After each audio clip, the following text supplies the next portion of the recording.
Hi friends, welcome to CP classes. आज का जो टॉपिक है जो मैं आप लोगों के साथ डिस्कस करने वाला हूं वो है पीपीसी, जिसको हम जानते हैं प्रोडक्शन पॉसिबिलिटी कर्व के नाम से। ठीक है, सबसे पहले चलते हैं इसकी डेफिनेशन पे। Production possibility curve is a curve which shows different alternative combinations of production of two goods which an economy can produce within the given resources and technology. ठीक है, ये हो गई इसकी डेफिनेशन। डेफिनेशन के अंदर मैंने दो तीन चीजें अंडरलाइन की हैं which are very important part of the definition। तो सबसे पहले उन्हीं जो मैंने अंडरलाइन किया है उन्हीं वर्ड्स को समझते हैं, उनका क्या मीनिंग है। सबसे पहली चीज है alternative combinations and two goods, यानी कि प्रोडक्शन पॉसिबिलिटी कर्व आपको दो गुड्स के बारे में बताएगा और उनके अल्टरनेटिव कॉम्बिनेशंस के बारे में बताएगा। जैसे फॉर एग्जांपल मैंने यहाँ पे डायग्राम बनाया हुआ है जिसमें मैंने दो गुड्स लिए हैं, एक लिया मैंने laptop and another one is chairs. तो हम इन दोनों गुड्स की सहायता से ये समझने वाले हैं कि प्रोडक्शन पॉसिबिलिटी का एग्जैक्टली बिहेव कैसे करता है और क्या शो करता है वो। फॉर एग्जांपल देखिए यहां पर एक कॉम्बिनेशन लेते हैं हम। इस कॉम्बिनेशन का मतलब है 10 यूनिट्स ऑफ लैपटॉप बनती है इकोनॉमी के अंदर एंड 6 यूनिट्स ऑफ चेयर्स बनती हैं। या मैं सिंपल भाषा में बोलूं 10 लैपटॉप्स बनते हैं एंड 6 चेयर्स बनते हैं इकोनॉमी के अंदर। ठीक है, इस कॉम्बिनेशन को यहां पर इस तरीके से लिख सकते हैं 10 6। Similarly, there may be other combinations also. Say for example, this combination. यहाँ मार्क कर देता हूँ 12, यहाँ लिख देते हैं 3। अब इस वाले कॉम्बिनेशन के अंदर क्या हो रहा है, हमारा जो लैपटॉप का प्रोडक्शन है वो इंक्रीज हो गया 10 to 12, जबकि हमारा जो चेयर्स का प्रोडक्शन है वो रिड्यूस हो गया 6 to 3। इस कॉम्बिनेशन को यहाँ पर लिख देते हैं हम 12 and 3। ठीक है, इसी तरह से चेयर और लैपटॉप के दोनों के ही बहुत सारे कॉम्बिनेशन हो सकते हैं on the same curve. That is why it says it shows alternative combinations of two goods. ठीक है, अब फर्दर बात करते हैं इस डेफिनेशन के अंदर। यहां पर लिखा हुआ है there are given resources and technology, यानी कि इकोनॉमी जो भी प्रोडक्शन करेगी इन दोनों गुड्स का, उसमें प्रोडक्शन करते हुए उसे ध्यान क्या रखना है, इकोनॉमी के पास रिसोर्सेज लिमिटेड है या गिवन है, सिमिलरली टेक्नोलॉजी भी गिवन है या लिमिटेड है। अब यहां पर देखिए रिसोर्सेज का फॉर एग्जांपल मैं लेता हूं कि इकोनॉमी के पास 1000 या 10,000 लेबर्स अवेलेबल है। पूरी इकोनॉमी के पास सिर्फ 10,000 लेबर है जिनका यूज करके इकोनॉमी को डिफरेंट गुड्स एंड सर्विसेज बनाने हैं।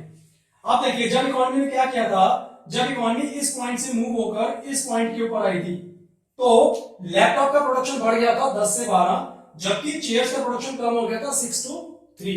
अब आपको पता है कि चेयर्स का प्रोडक्शन उसे कम करना क्यों पड़ा। चेयर्स का प्रोडक्शन यहां पर हमें इसलिए कम करना पड़ा क्योंकि हमारे पास लिमिटेड लेबर अवेलेबल था। तो जब इकोनॉमी ने अपना प्रोडक्शन लैपटॉप का बढ़ाना चाहा तो उसे क्या करना पड़ा, कुछ अपने लेबर यहां से निकालकर लैपटॉप के प्रोडक्शन में लगाने पड़े। ऑब्वियसली जब इकोनॉमी ऐसा करेगी तो उसका जो चेयर्स का प्रोडक्शन होगा वो कम हो जाएगा और लैपटॉप का प्रोडक्शन बढ़ जाएगा। ठीक है, इसी वजह से ये शिफ्टिंग होती है पॉइंट्स की, जैसे यहां से ये वाला पॉइंट है इसके अंदर, राइट। अब फर्दर बात करते हैं हम पीपीसी की अजम्पशंस के बारे में।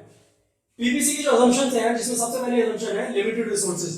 लिमिटेड रिसोर्सेज का मतलब होता है रिसोर्सेज गिवन है इकोनॉमी के अंदर, यानी कि यहीं पर ये वाली बात दोबारा से रिपीट होती है। यहाँ पर अब स्केर्सिटी ऑफ रिसोर्सेज जो हम एक वीडियो में पढ़ चुके हैं, अगर आपने वो वाला मेरा वीडियो नहीं देखा हो तो आप नीचे जाकर डिस्क्रिप्शन में स्केर्सिटी एंड चॉइस के बारे में एक वीडियो है, उसको समझ सकते हैं। उसके अंदर लिमिटेशन ऑफ रिसोर्सेज के बारे में हमने बहुत अच्छे से डिस्कशन किया है, राइट। तो पहली अजम्पशन है इकोनॉमी के पास लिमिटेड रिसोर्सेज है। जैसे मैंने अभी एग्जांपल में दिखाया था कि इकोनॉमी के पास जो लेबर है वो लिमिटेड है, तो इकोनॉमी को लिमिटेड लेबर का ही इस्तेमाल कर different combinations of two goods बनाने होंगे, right. Second assumption is resources are fully and efficiently used, यानी कि जब भी इकोनॉमी पीपीसी के ऊपर लाई करती है, पीपीसी के ऊपर जितने भी पॉइंट्स हम देखेंगे उनका मतलब है इकोनॉमी ने सारे के सारे रिसोर्सेज यूज किए हैं, they have been fully used and also efficiently used. इस पॉइंट के बारे में मैं फर्दर बात करूंगा जब हम प्रॉपर्टीज वगैरह में जाएंगे आगे, ठीक है।